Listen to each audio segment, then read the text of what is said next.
Jason David Frank, pemeran Power Rangers, meninggal dunia. Pemeran Power Rangers hijau Jason David Frank meninggal dunia. Dilansir dari E! Senin 21 November 2022, Jason David Frank meninggal dunia dalam usia 49 tahun.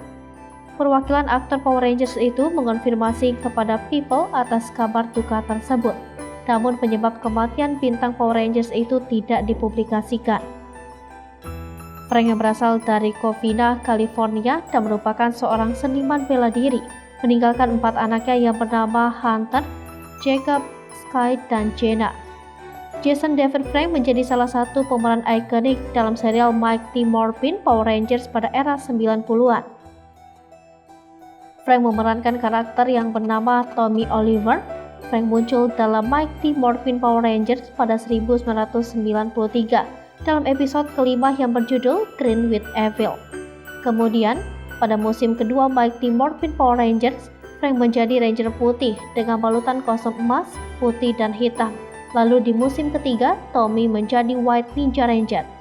Tak hanya sampai di situ, Frank juga memainkan Ranger merah dan Power Rangers Zeo.